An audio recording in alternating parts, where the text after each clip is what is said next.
El deseado de todas las gentes. Capítulo 9. Días de conflicto.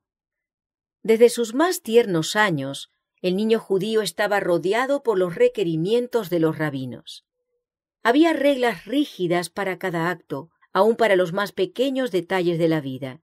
Los maestros de la sinagoga instruían a la juventud en los incontables reglamentos que los israelitas ortodoxos debían observar. Pero Jesús no se interesaba en esos asuntos. Desde la niñez actuó independientemente de las leyes rabínicas. Las escrituras del Antiguo Testamento eran su constante estudio y estaban siempre sobre sus labios las palabras «Así dice Jehová». A medida que empezó a comprender la condición del pueblo, vio que los requerimientos de la sociedad y los de Dios estaban en constante contradicción. Los hombres se apartaban de la palabra de Dios y ensalzaban las teorías que habían inventado. Observaban ritos tradicionales que no poseían virtud alguna. Su servicio era una mera repetición de ceremonias, y las verdades sagradas que estaban destinadas a enseñar eran ocultadas a los adoradores.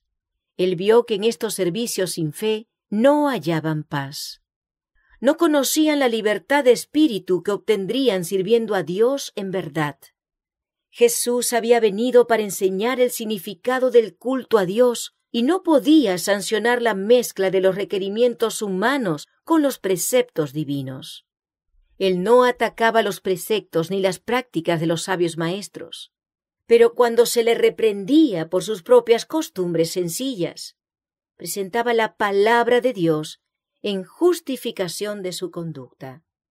De toda manera amable y sumisa, Jesús procuraba agradar a aquellos con quienes trataba. Porque era tan amable y discreto, los escribas y ancianos suponían que recibiría fácilmente la influencia de su enseñanza. Le instaban a recibir las máximas y tradiciones que habían sido transmitidas desde los antiguos rabinos, pero él pedía verlas autorizadas en la Santa Escritura. Estaba dispuesto a escuchar toda palabra que procede de la boca de Dios, pero no podía obedecer a lo inventado por los hombres. Jesús parecía conocer las Escrituras desde el principio al fin y las presentaba con su verdadero significado. Los rabinos se avergonzaban de ser instruidos por un niño. Sostenían que incumbía a ellos explicar las Escrituras y que a él le tocaba aceptar su interpretación. Se indignaban porque él se oponía a su palabra. Sabían que en las Escrituras no podían encontrar autorización para sus tradiciones. Se daban cuenta de que en comprensión espiritual Jesús los superaba por mucho. Sin embargo, se airaban porque no obedecía sus dictados. No pudiendo convencerle, buscaron a José y María y les presentaron su actitud disidente. Así sufrió él reprensión y censura. En edad muy temprana, Jesús había empezado a obrar por su cuenta en la formación de su carácter, y ni siquiera el respeto y el amor por sus padres podían apartarlo de la obediencia a la palabra de Dios. La declaración «escrito está» constituía su razón por todo acto que difería de las costumbres familiares. Pero la influencia de los rabinos le amargaba la vida. Aún en su juventud, tuvo que aprender la dura lección del silencio y la paciente tolerancia. Sus hermanos, como se llamaba a los hijos de José, se ponían del lado de los rabinos. Insistían en que debían seguirse las tradiciones como si fuesen requerimientos de Dios. Hasta tenían los preceptos de los hombres en más alta estima que la palabra de Dios y les molestaba mucho la clara penetración de Jesús al distinguir entre lo falso y lo verdadero. Condenaban su estricta obediencia a la ley de Dios como terquedad. Les asombraba el conocimiento y la sabiduría que manifestaba al contestar a los rabinos. Sabían que no había recibido instrucción de los sabios, pero no podían menos que ver que los instruía a ellos. Reconocían que su educación era de un carácter superior a la de ellos, pero no discernían que tenía acceso al árbol de la vida, a una fuente de conocimientos que ellos ignoraban. Cristo no era exclusivista y había ofendido especialmente a los fariseos al apartarse en este respecto de sus rígidas reglas. Halló al dominio de la religión rodeado por altas murallas de separación, como si fuera demasiado sagrado para la vida diaria, y derribó esos muros de separación. En su trato con los hombres no preguntaba: ¿cuál es vuestro credo? ¿A qué iglesia pertenecéis? Ejercía su facultad de ayudar en favor de todos los que necesitaban ayuda. En vez de aislarse en una celda de ermitaño, a fin de mostrar su carácter celestial, trabajaba fervientemente por la humanidad. Inculcaba el principio de que la religión de la Biblia no consiste en la mortificación del cuerpo. Enseñaba que la religión pura y sin mácula no está destinada solamente a horas fijas y ocasiones especiales. En todo momento y lugar manifestaba amante interés por los hombres y difundía en derredor suyo la luz de una piedad alegre. Todo esto reprendía a los fariseos. Demostraba que la religión no consiste en egoísmo y que su mórbida devoción al interés personal distaba mucho de ser verdadera piedad. Esto había despertado su enemistad contra Jesús, de manera que procuraban obtener por la fuerza su conformidad a los reglamentos de ellos. Jesús obraba para aliviar todo caso de sufrimiento que viese. Tenía poco dinero que dar, pero con frecuencia se privaba de alimento a fin de aliviar a aquellos que parecían más necesitados que él. Sus hermanos sentían que la influencia de él contrarrestaba fuertemente la suya. Poseía un tacto que ninguno de ellos tenía ni deseaba tener. Cuando ellos hablaban duramente a los pobres seres degradados, Jesús buscaba a estas mismas personas y les dirigía palabras de aliento. Daba un vaso de agua fría a los menesterosos y ponía quedamente su propia comida en sus manos.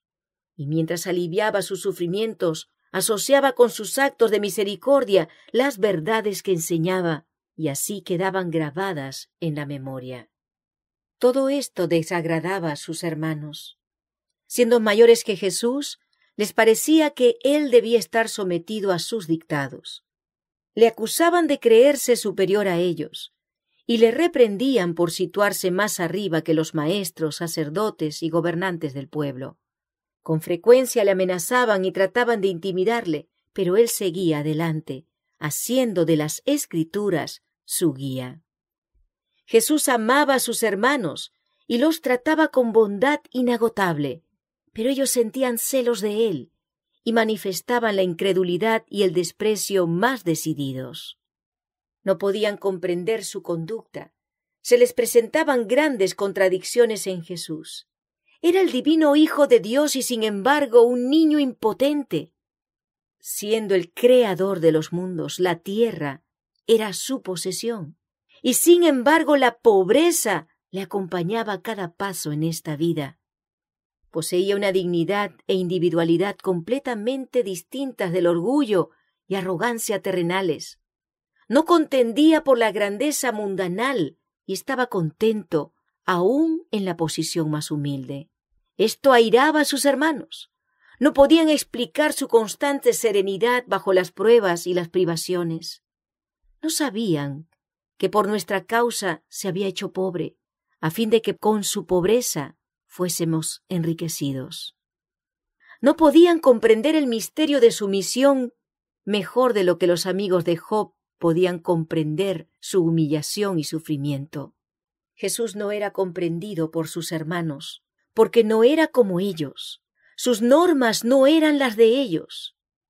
Al mirar a los hombres se habían apartado de Dios y no tenían su poder en su vida. Las formas religiosas que ellos observaban no podían transformar el carácter. Pagaban el diezmo de la menta y el eneldo y el comino, pero omitían lo más grave de la ley, es a saber, el juicio y la misericordia y la fe. El ejemplo de Jesús era para ellos una continua irritación. Él no odiaba sino una cosa en el mundo, a saber, el pecado. No podía presenciar un acto malo sin sentir un dolor que le era imposible ocultar. Entre los formalistas, cuya apariencia santurrona ocultaba el amor al pecado, y un carácter en el cual el celo por la gloria de Dios ejercía la supremacía, el contraste era inequívoco. Por cuanto la vida de Jesús condenaba lo malo, encontraba oposición tanto en su casa como fuera de ella. Su abnegación e integridad eran comentadas con escarnio. Su tolerancia y bondad eran llamadas cobardía. Entre las amarguras que caen en suerte a la humanidad, no hubo ninguna que no le tocó a Cristo. Había quienes trataban de vilipendiarle a causa de su nacimiento, y aún en su niñez tuvo que hacer frente a sus miradas escarnecedoras e impías murmuraciones. Si hubiese respondido con una palabra o mirada impaciente, si hubiese complacido a sus hermanos con un solo acto malo, no habría sido un ejemplo perfecto. Así habría dejado de llevar a cabo el plan de nuestra redención. Si hubiese admitido siquiera que podía haber una excusa para el pecado, Satanás habría triunfado y el mundo se habría perdido. Esta es la razón por la cual el tentador obró para hacer su vida tan penosa como fuera posible, a fin de inducirle a pecar. Pero para cada tentación tenía una respuesta. Escrito está. Rara vez reprendía algún mal proceder de sus hermanos, pero tenía alguna palabra de Dios que dirigirles. Con frecuencia le acusaban de cobardía por negarse a participar con ellos en algún acto prohibido, pero su respuesta era: escrito está. El temor del Señor es la sabiduría, y el apartarse del mal la inteligencia. Había algunos que buscaban su sociedad, sintiéndose en paz en su presencia, pero muchos le evitaban, porque su vida inmaculada los reprendía. Sus jóvenes compañeros le instaban a ser como ellos. Era de carácter alegre, les gustaba su presencia y daban la bienvenida a sus prontas sugestiones, pero sus escrúpulos los impacientaban y le declaraban estrecho de miras. Jesús contestaba: escrito está. ¿Con qué limpiará el joven su camino? Con guardar tu palabra. En mi corazón he guardado tus dichos para no pecar contra ti. Con frecuencia se le preguntaba: ¿por qué insistes en ser tan singular, tan diferente de nosotros todos? Escrito está, decía, bienaventurados los perfectos de camino, los que andan en la ley de Jehová. Bienaventurados los que guardan sus testimonios y con todo el corazón le buscan, pues no hacen iniquidad los que andan en sus caminos. Cuando le preguntaban por qué no participaba en las diversiones de la juventud de Nazaret, decía: escrito está. Heme gozado en el camino de tus testimonios, como sobre toda riqueza. En tus mandamientos meditaré, consideraré tus caminos. Recrearéme en tus estatutos, no me olvidaré de tus palabras. Jesús no contendía por sus derechos. Con frecuencia su trabajo resultaba innecesariamente penoso, porque era voluntario y no se quejaba. Sin embargo, no desmayaba ni se desanimaba. Vivía por encima de estas dificultades como en la luz del rostro de Dios. No ejercía represalias cuando le maltrataban, sino que soportaba pacientemente los insultos. Repetidas veces se le preguntaba: ¿por qué te sometes a tantos desprecios, aun de parte de tus hermanos? Escrito está, decía: Hijo mío, no te olvides de mi ley, y tu corazón guarde mis mandamientos, porque largura de días y años de vida y paz te aumentarán. Misericordia y verdad no te desamparen. Átalas a tu cuello, escríbelas en la tabla de tu corazón, y hallarás gracia y buena opinión en los ojos de Dios y de los hombres.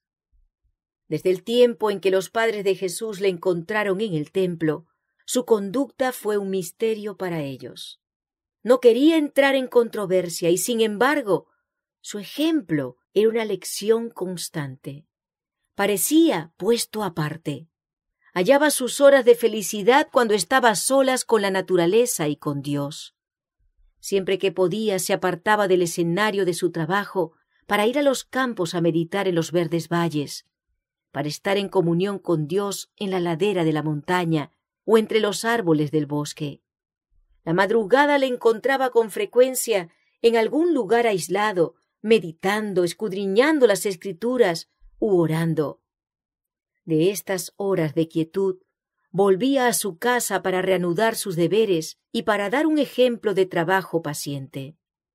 La vida de Cristo estaba señalada por el respeto y el amor hacia su madre.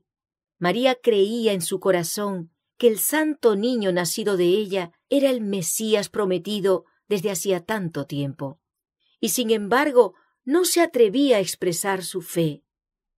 Durante toda su vida terrenal compartió sus sufrimientos. Presenció con pesar las pruebas a él impuestas en su niñez y juventud. Por justificar lo que ella sabía ser correcto en su conducta, ella misma se veía en situaciones penosas. Consideraba que las relaciones del hogar y el tierno cuidado de la madre sobre sus hijos eran de vital importancia en la formación del carácter. Los hijos y las hijas de José sabían esto, y apelando a su ansiedad, trataban de corregir las prácticas de Jesús de acuerdo con su propia norma. María hablaba con frecuencia con Jesús y le instaba a conformarse a las costumbres de los rabinos. Pero no podía persuadirle a cambiar sus hábitos de contemplar las obras de Dios y tratar de aliviar el sufrimiento de los hombres y aún de los animales. Cuando los sacerdotes y maestros pedían la ayuda de María para dominar a Jesús, ella se sentía muy afligida, pero su corazón se apaciguaba cuando él presentaba las declaraciones de la Escritura que sostenían sus prácticas. A veces vacilaba entre Jesús y sus hermanos, que no creían que era el enviado de Dios, pero abundaban las evidencias de la divinidad de su carácter. Lo veía sacrificarse en beneficio de los demás. Su presencia introducía una atmósfera más pura en el hogar, y su vida obraba como levadura entre los elementos de la sociedad.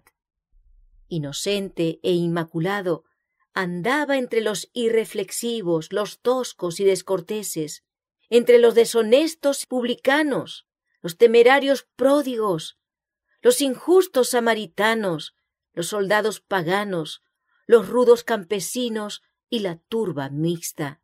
Pronunciaba una palabra de simpatía aquí y otra allí, al ver a los hombres cansados y, sin embargo, obligados a llevar pesadas cargas. Compartía sus cargas y les repetía las lecciones que había aprendido de la naturaleza acerca del amor, la bondad y la benignidad de Dios. Enseñaba a todos a considerarse dotados de talentos preciosos que, si los empleaban debidamente, les granjearían riquezas eternas. Arrancaba toda vanidad de la vida y, por su propio ejemplo, enseñaba que todo momento del tiempo está cargado de resultados eternos, que ha de apreciarse como un tesoro y emplearse con propósitos santos. No pasaba por alto a ningún ser humano como indigno, sino que procuraba aplicar a cada alma el remedio salvador.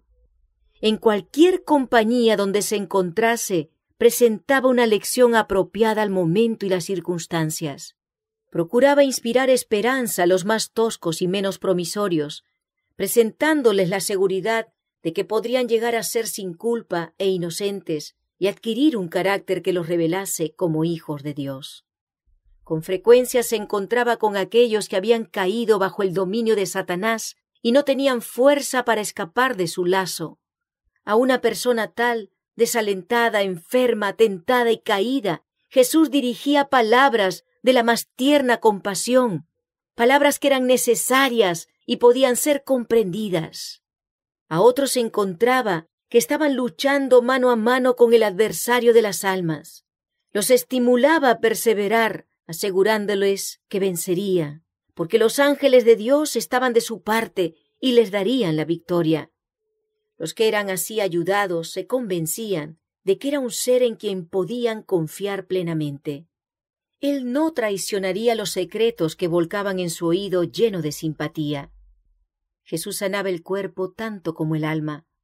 Se interesaba en toda forma de sufrimiento que llegase a su conocimiento, y para todo doliente a quien aliviaba, sus palabras bondadosas eran como un bálsamo suavizador.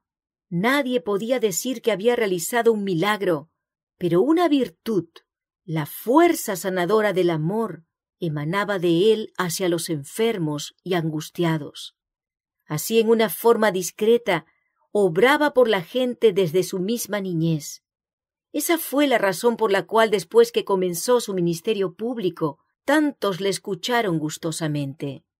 Sin embargo, durante su niñez, su juventud y su edad viril, Jesús anduvo solo.